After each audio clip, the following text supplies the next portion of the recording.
Alright, what up, fellow fanboys and fangirls? Fandom and Forza are here, and welcome to the first segment of my read aloud of the Witcher series. I'm going to be reading The Last Wish, and then this is ours, which is a bunch of short stories, which is the origin of several major plots in the Witcher series, in all of its books. So I'm gonna read that first, and there's another short story one that is a filler, but apparently it's optional. So if you guys want me to read that one, let me know. Let me know in the comments below. Message me on Twitter, Instagram, you name it. Just message me or leave a comment down below. And make sure to like and subscribe for more videos in the future.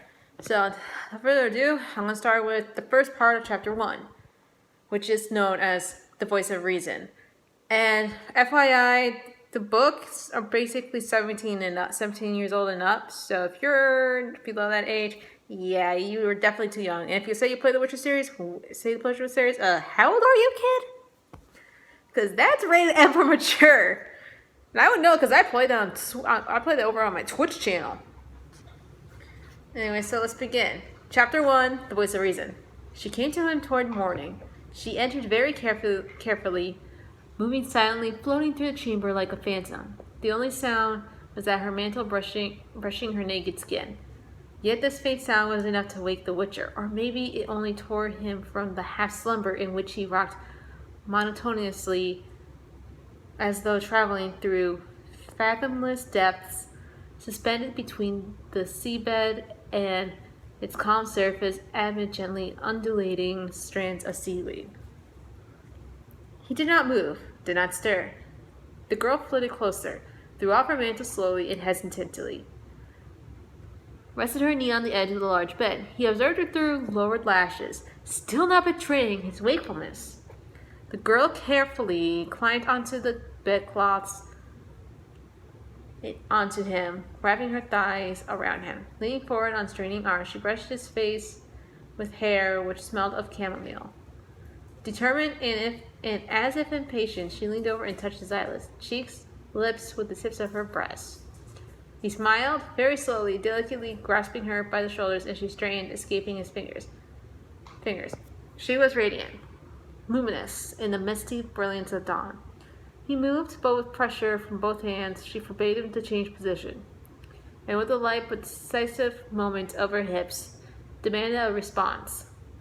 He responded. She no longer backed away from his hand. She threw her head back, shook her hair. Her skin was cool and surprisingly smooth. Her eyes glimpsed when her face came close to his, were huge and dark as the eyes of a water nymph. Rocked, he sank into a sea of chamomile as it grew agitated and seethed. And that was part 1, chapter 1, y'all. I know it's short, but hey,